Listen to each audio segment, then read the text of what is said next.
We've been married for around 6 months now, and so far, I'd say that the biggest lesson we've learned through our marriage is that, like, people have a huge misconception about marital conflict, where I think a lot of people, like, before we got married, we always heard people saying, like, oh, conflict in a marriage comes from money, or it comes from your careers, or, like, emotional incompatibility. And we found that most conflict in our marriage actually comes from sweet treats. It comes from who's in the mood for what sweet treat. Are your sweet treats aligned? Do you think you should go for like a cold sweet treat? Does the other person want something kind of room temp or hot? And yeah. Does one person think that one other person's sweet treat is bigger or heavier than theirs? Most recently, we got frozen yogurt, and Robert pointed out that my frozen yogurt was much heavier than his. It weighed a lot more. Well, do you have a heavyweight yogurt? It's not even, I did not say you have a heavyweight yogurt. Here's what I will say though. We had about kind of sort of equal yogurts. Yours was a little bit more than mine. But then you like, as we're going to like check out, you linger in front of the section of the frozen yogurt place that's just like candy chunks. And I'm looking at what you've already got. I'm like, there's no room to add. And you clearly wanted to even add there was room. Midnight Milkshake. But in the end, you didn't add. No, I didn't, because you rushed me. I didn't rush you. Which is similar to what happened this morning. Oh our my conflict God. this morning. So Robert and I have recently rediscovered the magic of the donut hole. It was kind of like a lost, I don't know, like I definitely got donut holes a lot when I was a kid, but it's kind of like donut holes aren't like trendy right now, really. Like I don't think like donut holes are like the rage. Well, I think that as donut technology has evolved and donuts have become like more sophisticated with more toppings and more flavors, the donut hole seems sort of outdated. Holes are less prevalent. But recently we had a really good batch of holes at the Farmers Market Grove donut place. Yes. I think it's called Bob's. People really like it, whatever. Yeah. But we had a really good batch of donut holes, and it kind of put us on a donut hole kick. And we like to go through the Krispy Kreme drive-thru occasionally, and we realized like, oh, they have donut holes too.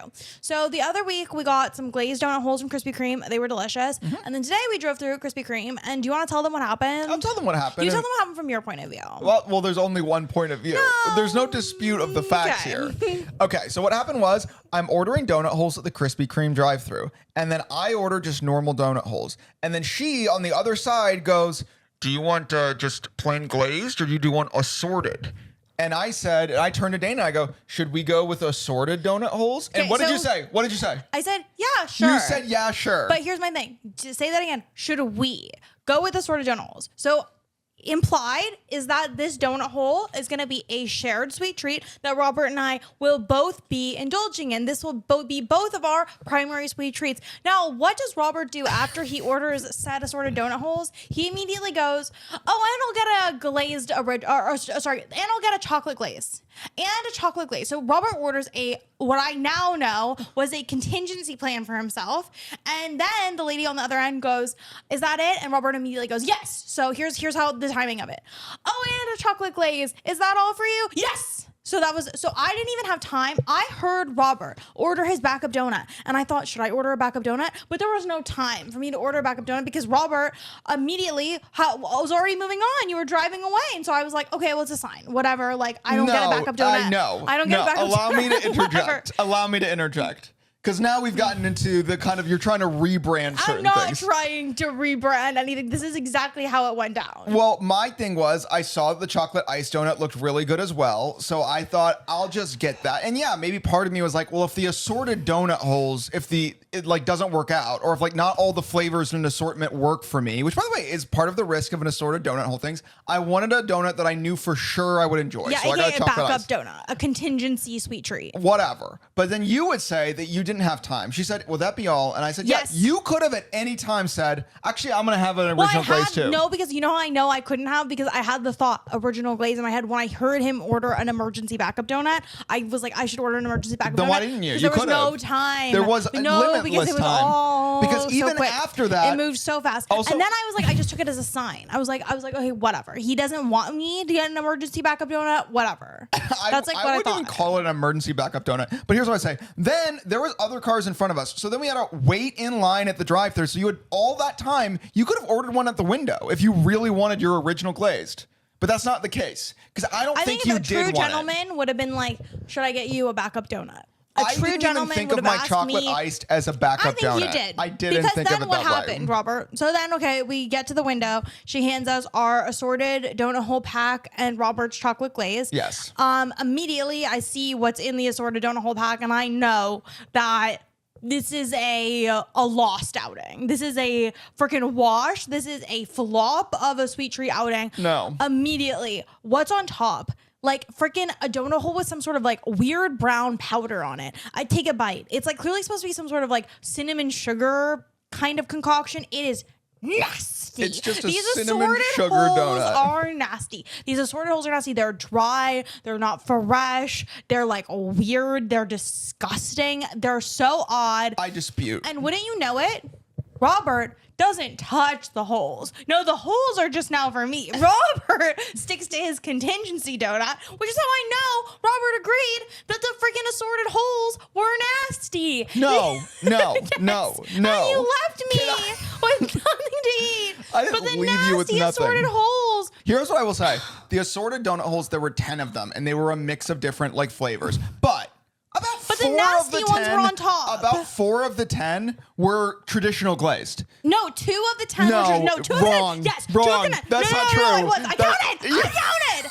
I can tell you exactly what the breakdown was. Okay, what was the breakdown? There were 2 cinnamon sugar, Fine. 3 powdered sugar. Okay. There were 2 of these kind of like, I think they were like Oreo coated glaze. They were like, they were weird. They were Oreo coated mocha glaze. Then there was 2 of these birthday cake sprinkle ones, and then there was 2 glaze. But I would say the birthday cake sprinkles and the 2 glaze both fall in a kind of like you liked those. Really? Because you wouldn't have eaten the birthday cake sprinkle glaze. But you would. You love birthday cake shit. One, but here's also what I'll say. The nasty powdered donuts, those were the ones on the top. So wouldn't you know it? All of that nasty powdered donut mess seeped in to the ones that would have theoretically been edible otherwise, but were not because they were smushed and cold and weird. My chocolate iced donut was also cold. It should be noted. Also, I would say this. I had my chocolate iced. I was like, oh, it's fine. And then I looked over and I'm like, oh, I saw that there were only about 40% of the assorted donuts were appealing to me. But then I thought it's nice to Dana. That way she gets to enjoy 4 donut holes plus a couple of samples. I thought that was an absolute win. Well, I had 2.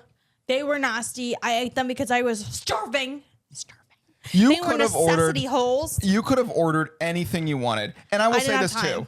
You were not chivalrous. Note how Dana in this retelling has retroactively assigned herself all of these thoughts that weren't verbalized. No, they were in my head. You just have to take my word for it. All that was verbalized to me was, yes, we should get assorted donut holes. That's it. Because I thought it was a shared activity. I didn't know you'd have a fucking backup donut. But then even once you discovered that. You would left me marooned on the assorted hole island. That'd be a great island. Marooned on the assorted hole island. The best kind of island to be marooned on would be one full of an assortment of donut holes. Also, I'm hot. Even after I ordered my chocolate iced, as you would say, backup contingency donut, you then had, I would say, a good 5 to 7 minutes. At any time in there, you could have verbalized the thought that goes, oh, I want a contingency donut as well. You did not. So you knew it was a contingency donut. No, I wouldn't even call it a contingency. Honestly, you know what I think part of it was? Yeah.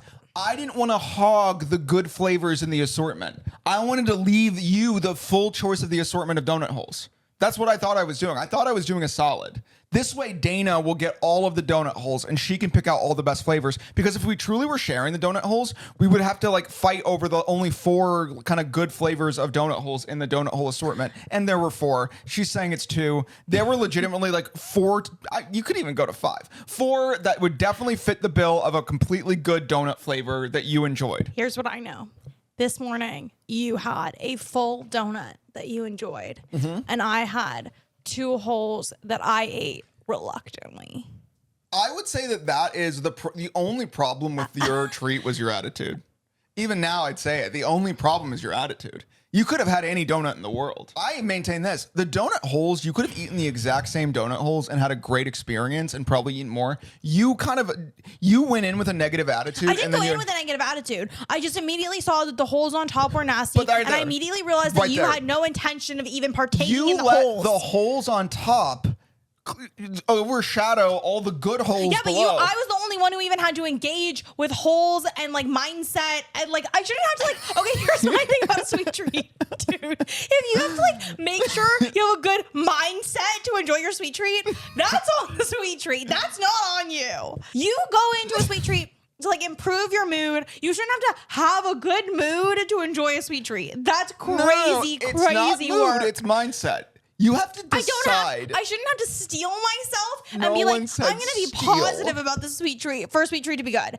I have never, ever received an ice cream cone and been like, well, thank God my mindset is so solid or I wouldn't enjoy this. No, I could be in the worst mood ever. You hand me my ice cream cone with my preferred flavor and I go, great, this makes me happy. The sweet treat should make you happy. I shouldn't have to like bring happiness to the sweet treat. Are you joking? But you know what? Nor should you bring unhappiness. And I think you saw in an assortment of donut I holes. brought unhappiness to many a sweet treat and the sweet treat has still cheered me up. I think you looked at an assortment of donut holes and you saw that the first Nasty one you saw wasn't a flavor you liked. So you said, well, then they're all bad. It's terrible. Robert got a contingency donut. This is the worst thing ever. I'm going to retroactively pretend I didn't want this at all. You didn't want them. I know you thought they were nasty because you didn't reach for them at all. I tried one. And then Only because I insisted, only because I was already guilt tripping you and being like, oh, I thought we were in this together, but it looks like I'm the only one who is expected to be eating these nasty holes. Girl with an assortment of donut holes all to herself finds a way to make it a problem. Here's what else If you guys had seen these holes and you had seen the way that Robert was enjoying his contingency donut, you would have been mad too. I don't think they would.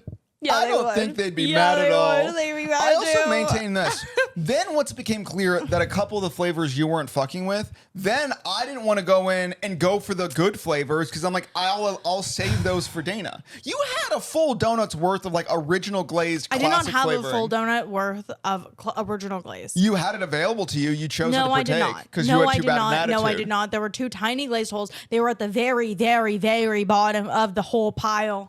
Very bottom, squished, not fresh. Not super squished. Nasty. To say nasty, I think nasty is too Nasty dramatic. holes. Stop saying nasty holes. You ordered the holes. You You wanted the holes. ordered them, and you said we. Do we want assorted holes? You meaning, do you, Dana? And you said want yes. a bunch of nasty holes that I'll eat alone while I eat my normal donut that I'm ordering? No. You said yes. You didn't. You would have me believe that in your head you were desperate for a contingency donut of your own. You didn't verbalize that. And if there's one thing that I think it's probably obvious to anyone watching this right now or listening right now, you will verbalize the things you really want, especially when it comes to a sweet treat. You have no problem saying nasty holes. Kind of gross phrase, doesn't really roll off the tongue. But Yeah, you think it doesn't roll off the tongue? Imagine going into your mouth. I'm supposed to believe that you have no problem screaming about nasty holes, but yet you were just too bashful and shy to say, oh, and also maybe I'll get a donut But on I my think own. this goes along with what people talk about with the, dare I say, man-woman sweet treat dynamic, where it's like, if a man's not offering to get the woman like more sweet treat, it's like, then I look like a freaking fatty for asking, you know? Hey, by the way, is that donut hole, just these nasty holes, is that the only food you ate? Or did you get another breakfast sweet treat? Yeah, you bought me another breakfast. Thanks. What was that? Say what that was. Croissant, French toast, and bacon. It was delicious. Thank you. Yeah. Thank you. Interesting. Thank you. Interesting. We have Yes, we you bought me a second open on a breakfast. monologue about Yeah, nasty you bought me holes. a second breakfast. I bought you a wonderful Yeah, second you breakfast. did. You bought me a wonderful second breakfast. It was You did. delicious. It was. And yesterday you also bought me a beautiful breakfast. Yeah. Of a waffles and sausage. It was fabulous. And you want to know how I know what to get you for breakfast? You tell me. So I'm supposed to believe that you say, yeah, let's get assorted holes, but actually there was a big asterisk next to that yes, that containing all of these like unsaid contracts and agreements on my end that I am allowed no other treat of my own. I must share, I must partake in the same thing Dana eats, otherwise it'll ruin her treat for her before she even gets a chance to enjoy it. let us know what you think, shakers. No, milkers. They want to Milkers be can't be milkers. it. They said they I know, wanted to be milkers can't be it. Well, let us know what you think, Midnight Milkshakes. Or Midnight Milkshake listeners. Let We us can know what you think, default to listeners. that. I think that Robert knew what he was doing clearly because after he ordered the assorted holes, he immediately was like, I'm going to want an emergency donut. So you think maybe in I my should check head- if Dana wants an emergency donut in case the assorted holes turned out to be nasty, which they did. You know, the thought crossed my mind, like, I wonder if Yeah. Dana wants a donut. And then I was like, no, because she'd tell me. I also don't believe you fully But then had why the was thought. it so quick? It It wasn't quick. chocolate glaze. Is that all for you? Yeah. That was how quick it was. That's how I said it. Yeah, it was. Yeah, you were like, yep. That's it. it. Nothing else and nothing else. Shut up, Dana. That's what you said.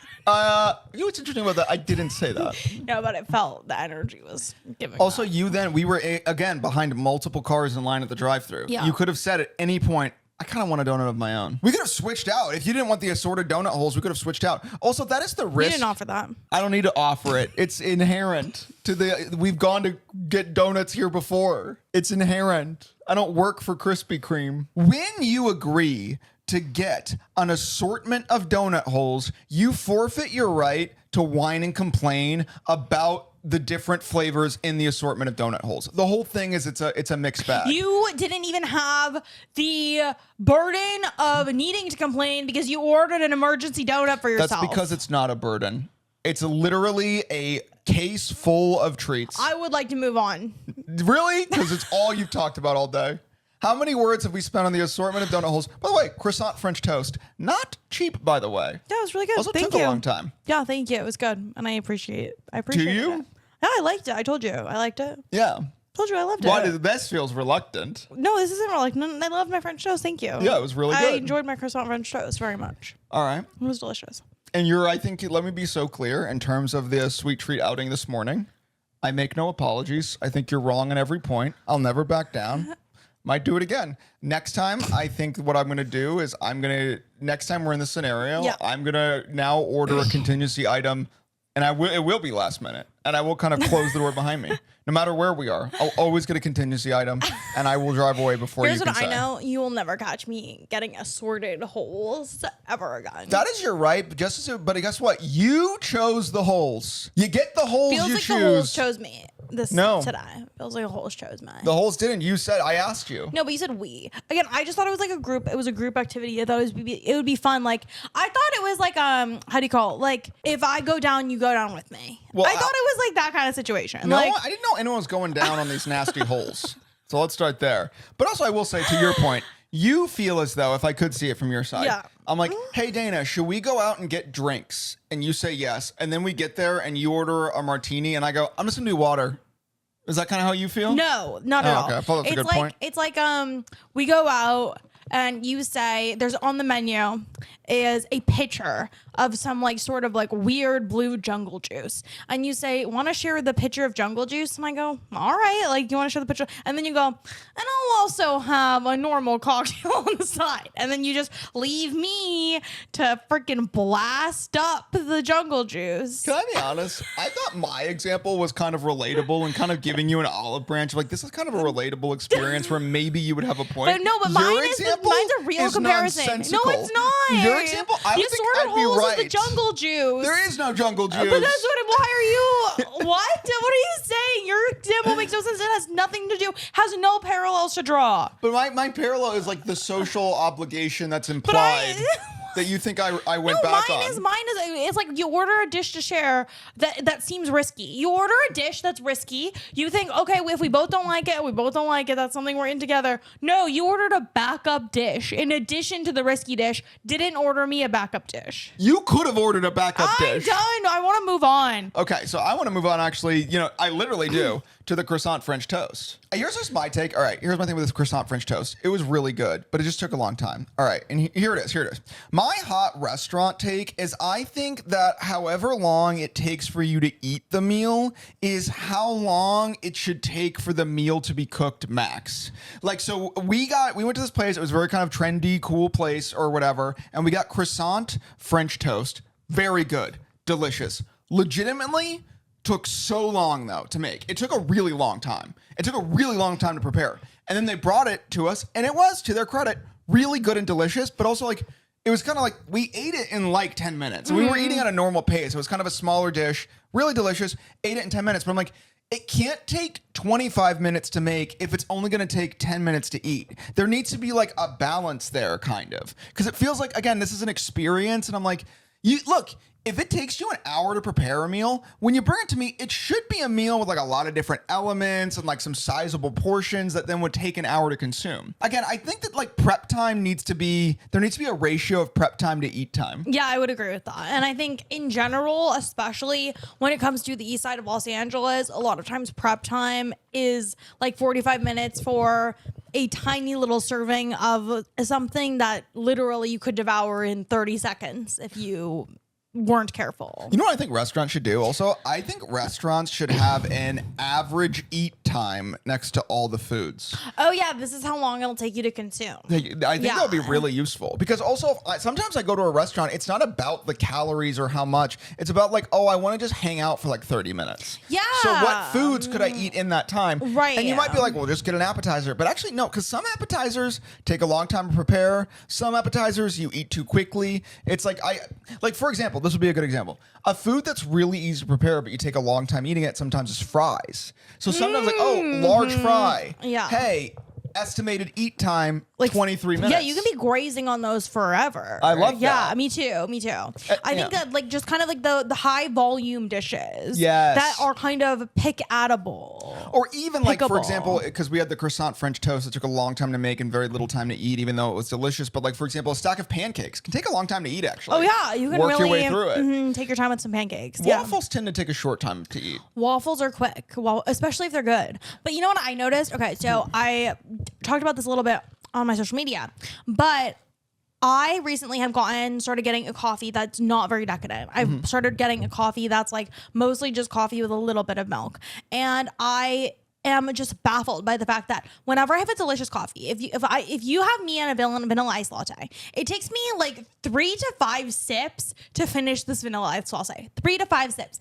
Now that I have my freaking coffee with like a little bit of milk, no sugar, freaking that thing, I could take 100 sips of it and it's never even halfway gone. How is this? When a coffee is not delicious, that can last you 10 years. When a coffee is delicious, it lasts you 10 seconds. I would say that's crazy. Coffee is the rare beverage where actually you don't want it to be too delicious. Yeah. Coffee is, I would say, the rare food or beverage where it's like there's a ratio where it's like you actually want it to be not that delicious. Or if it is going to be delicious, that has to be like, you have to know mentally that this is just a sweet treat. Which goes back to my take, which is that I think all food and beverages should have an estimated consumption time on the menu. Like how long will this take you to consume? Because a lot of coffees are kind of meant to be sipped throughout the morning.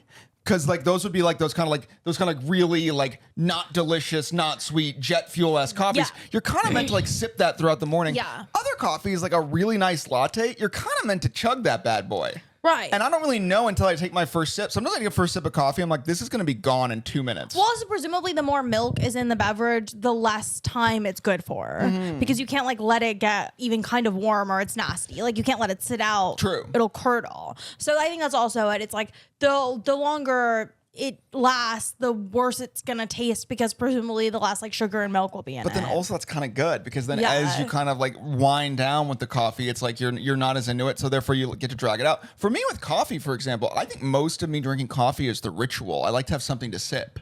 Yeah. Well, famously when I worked in a cubicle, I literally would have like 12 coffees a day, not because of any caffeine thing, but just like it's something to do. Yeah.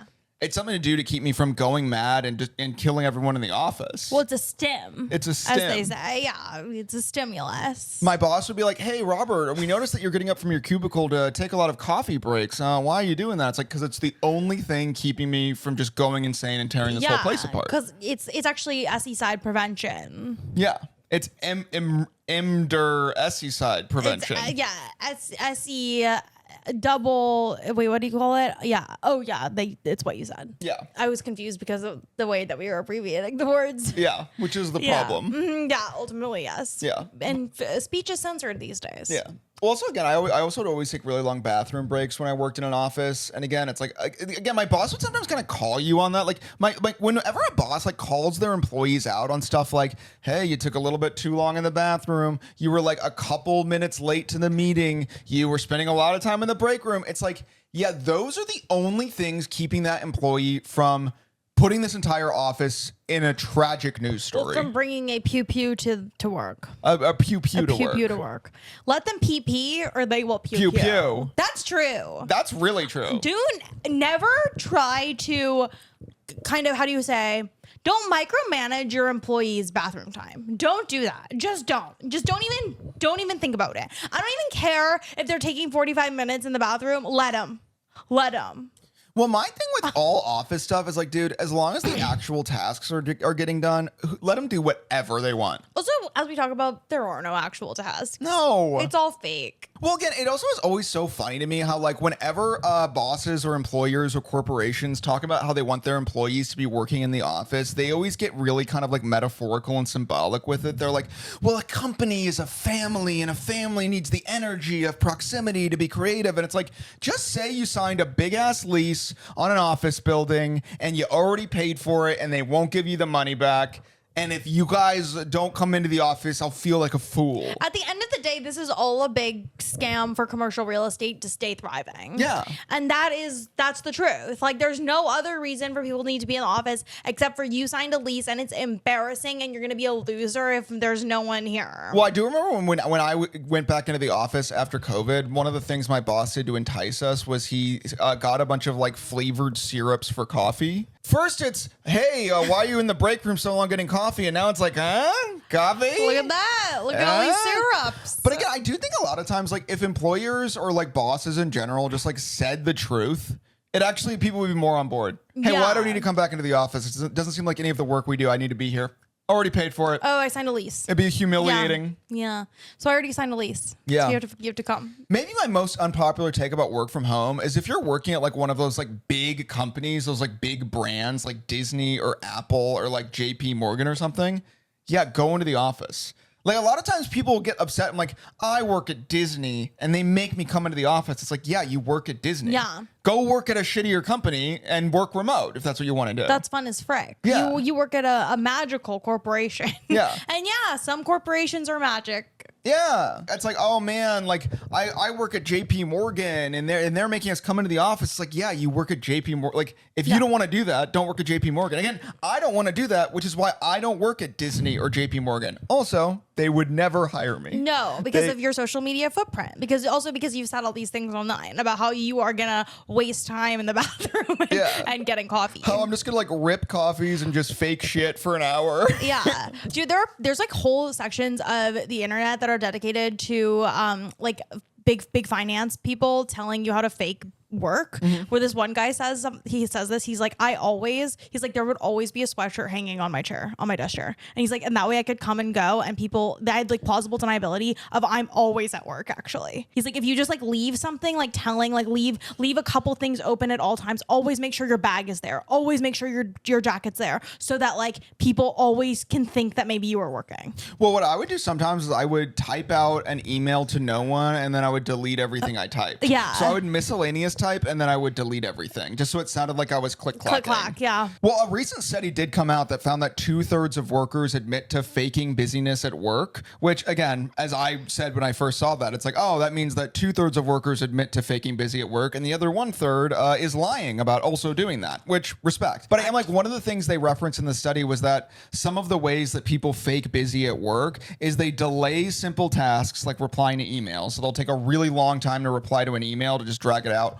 Or they'll keep work tabs open just to get around corporate monitoring software. And to me, I'm like, bro, the problem there is the monitoring software. Well, also those monitoring softwares are expensive. Yeah. We always talk about this, but like no one wants to talk about the way that all of those softwares, those like payment portals, those like monitoring activity softwares, all of those cost the company money and they want to quote unquote get their money's worth. So a lot of times you're like going through all these inconvenient portals and hoops to jump through just because someone superior to you already wasted some of the budget on this software. Well, companies have started paying so much money for these employee monitoring softwares that are constantly monitoring to make sure their employees are always doing work and like their mouse is always moving and they're always having a tab open. And it's like, if you just took that money and gave it to your employees instead, your employees would probably be more motivated to actually do more work. Like if you just paid your employees what you're paying to make sure they're enthusiastically working, they would probably just be enthusiastically working. Well, at the end of the day, everything is a money problem, like we talk about. Yeah. But it's like, it's so funny because, okay, whenever you're on like an indie film set or anything like that, you can always tell who's not getting paid enough or who doesn't think they're getting paid enough by who's the most annoyed. Because you also really know, you're like, when people are like really happy to be there, it's like usually just because they're getting paid enough. And then when people are like acting really annoyed that they're there, they're not getting paid enough. It's really that simple. Like, people's moods are directly correlated to if they feel they're being properly compensated or not. So when people are acting bitchy and stuff like that, it's because they feel like they're not being properly compensated, period. And yeah, if you want your employees to be more productive and efficient, you should just pay them more. You really shouldn't invest in a software. Whatever you're spending on that software to monitor their activity, put it directly into their paycheck. Put it directly into their paycheck and see what happens. Well, it is like we say. The thing I've learned about working jobs or like seeing other people work their jobs is actually every single problem is a money problem. It's all money. It's always money. All money. Oh, my employees are taking too long to respond to emails. If they were getting paid a fuck ton of money to reply to those emails, they would be on their emails. Pay them more. Do quick email bonuses. Oh, you get an extra $50 for every email that you respond to within 5 minutes. Start running your office like a carnival. Yes. If you reply to 3 emails faster than the person next to you, you get their bonus. You get their bonus. Take their money. Gamify the fuck out of this. Yeah. Make your employees compete against each other for money. How about that? Well, did you see directly though? A coffee shop launched this like monitoring video software where they literally have like a camera perched in the corner and it's monitoring their employees' movements, and then it's creating like a graph and a chart of who's moving the most and who's moving the least. And I'm kind of like, whoever invented that, I'm like, do you just like want your employees to throw you off the roof? Yeah. You're like literally begging for like a French Revolution scenario. A lot of you guys clearly on your vision board is all of your employees throwing you off the roof together. Well, it's like I imagine at like their annual shareholder meeting, like the CEO is like, well, if we meet all our quotas and we achieve all our goals, I should be hurtling toward my death by the end of the quarter.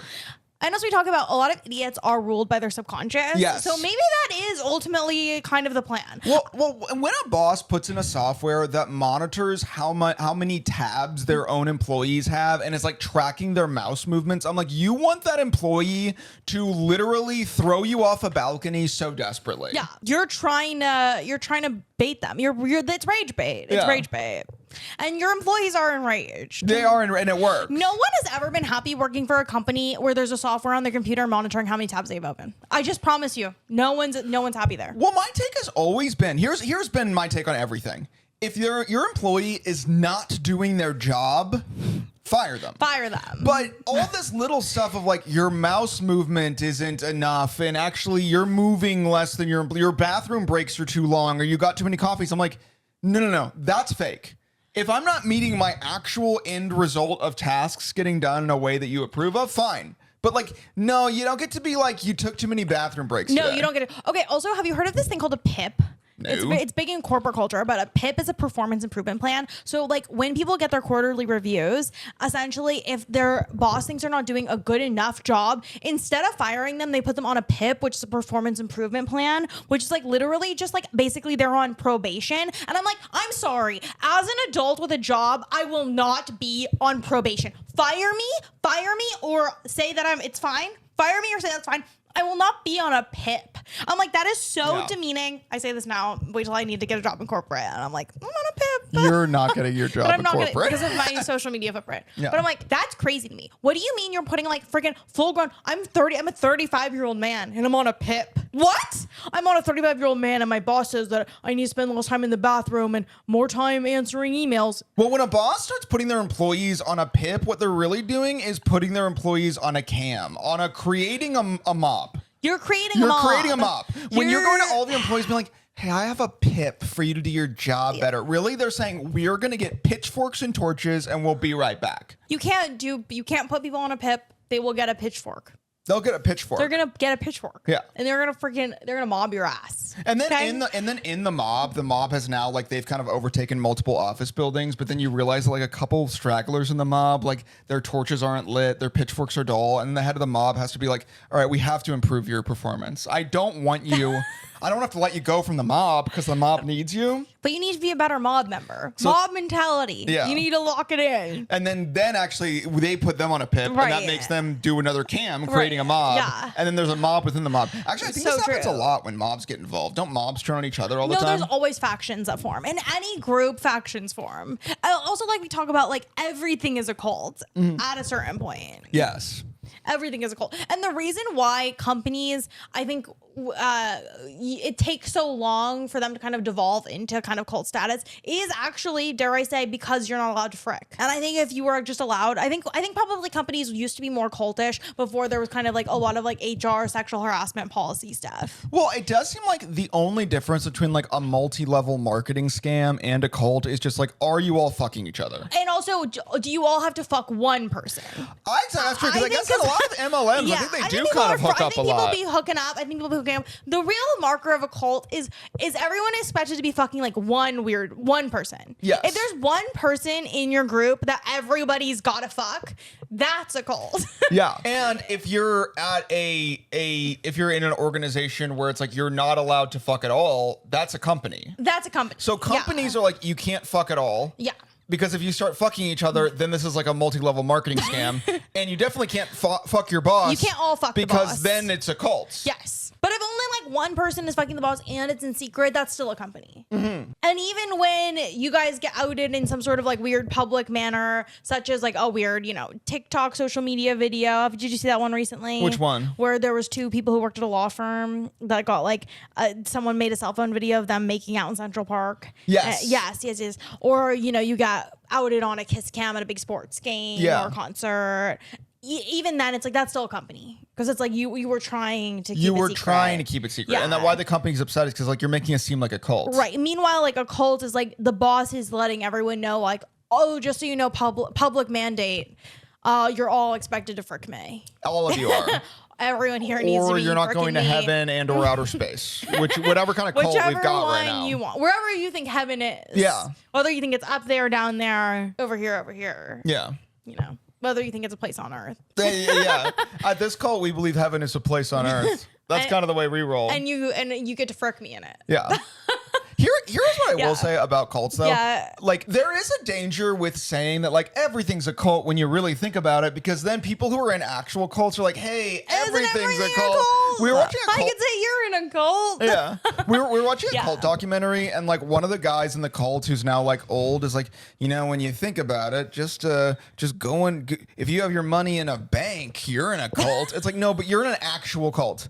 Hell, when you think about it, just living in America's living in a cult. I'm like, yeah, but like you're all fucking a man who claims to be an alien. You're all fucking a man who claims to be an alien. That's a cult. Yeah, so we watched a documentary called Bring Me the Beauties about a cult leader named like Freddie who claimed that he was an alien from the planet Arcturus. And then when anyone asked him like on talk shows, like, so you think you're an alien from Arcturus? He'd be like, let's just focus on the other parts of my cult. Yes. He'd be like, I would say that this is a good example of this, where for the first like episode, we were like, wait, how is this a cult? And then in the second episode, they introduced like all the weird fucking stuff. And then we're like, oh yeah, it's a cult. But it's like, that proves, I'm like, no, it's like, it's not until, there's a bunch of like weird sex stuff happening around this one person that you can like really know it's a cult. Because before that, it's just kind of like, you guys are just like people being weird. Well, they were also just people who were being like, sold a bill of goods for crystals. They were being overcharged for crystals. Watching cult documentaries sometimes makes me question my own belief system, because a lot of times what I find is a lot of the older people who were in the cult and aren't anymore, I sometimes start to feel like they're almost being let off the hook for the shit they did in the cult. Because a lot of those like cult documentaries is interviewing people who now are like 60 in their 60s and like, yeah, in our 20s we did all this absolutely crazy shit, but hey, we were brainwashed, right? We were just brainwashed. And I'm like, and there's part of me that goes like, well, yeah, but like, aren't you still accountable for what you do? It feels like we're letting you off the hook. But then I'm kind of like, you know what? You actually have to sort of let people in cults off the hook when they leave cults, because otherwise there's no incentive for people to leave cults. My real take in general is I'm a big forgiveness person. I am actually not a big accountability person, because I'm like, I think accountability shows up in your day-to-day whether or not you want it to. Yeah. Like, I think like it's like the kind of thing where if you were in a cult and you did some weird shit while you were in the cult, that is something that will like follow you around for the rest of your life whether or not you'd like it to. It's something that will always pop up. You'll always have those like tinges of guilt or shame. It's just like how when you do like a bunch of really embarrassing things when you're in middle school, a lot of times it's like you think it ends in middle school, but it's like, no, like I still I'm showering, I'm washing my hair. Oh, flash of something really, really, really embarrassing I did in 8th grade. Yeah. Like it never fully leaves you. So that's what I would say about just all of that. Like with the quote unquote accountability, obviously if you have like real victims, like you should, I don't know, make good with them to the best of your ability. But like truly, I'm like, no, life is here to be experienced, and we need to like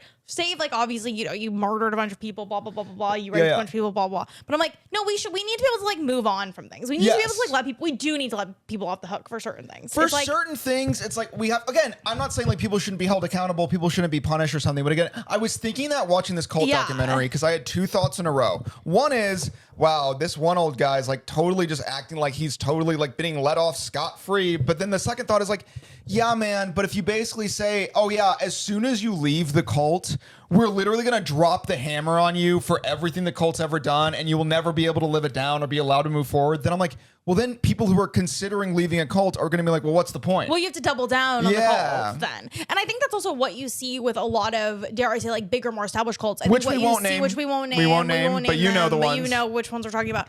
I think it's like the reason why people are lifelong members who also kind of double down on how good it is publicly is because they know that if they leave, they're fucked. Yeah. Like, and I do think if we had more like amnesty, or what do they call it? Immunity. Like if we gave more people immunity for the things they did and partook in while in this cult, we would see more people leaving cult and speaking out against them. I think that's true. I think it's 100% true. And I think also that the kind of consequences of being excommunicated from these like big organizations is like why people never can leave them. And I think that's a travesty as well. Well, a lot of people don't leave these big organizations and these big cults because they're convinced that when they leave, they'll be totally isolated because the cult is their whole world. So when they leave, they're totally isolated. And then if on top of that they leave, and then suddenly it seems like they alone, or like they bear the full weight of everything the cult's ever done, and they're not allowed up for air. Well, then, no one's ever going to leave a cult. Why? Why would they leave then? Yeah. It's so much worse to leave than to stay in the cult. Like, oh, then I guess I'm going to stay in the cult. Yeah. And I think that kind of applies in general to a lot of people who I think, specifically on the internet, think very punitively. Mm-hmm. And it's like, okay, like, yes, for each individual case, you could make a case for like why you should be so punitive. But it's like, in general, for society to function, there kind of always needs to be a pathway to like move forward. Again, outside like the extremes of evil that we've discussed. Right, which we've discussed. Yes. Outside the extremes of evil, which obviously, also if you're thinking like, but what about, then not that. Then not that. As usual, if you're thinking, but what about, then not that, and then we're not talking about that then. Yeah. Whatever you're thinking about, then we're not talking about it. What I'm saying is people need to be able to be put on a PIP. You need a PIP. Actually, what we realized is I've come around. We went from PIPs are bad in a corporate setting to PIPs are what we need in a global setting. I think PIPs are bad in a corporate setting. I think globally, macro, we actually need more PIPs. So if you're in a cult, you should be able to be put on a PIP and leave the cult. And if you're in a job and your boss puts you on a PIP, that's fucked up. That's really messed up. Well, again, it's like it is like you're trying to put adults on timeout. Yeah. There's something so like, again, I'm like, dude, we're such a perverted society. When I hear about things like PIPs, I'm like, that's perverse. And I'm like, just fuck me.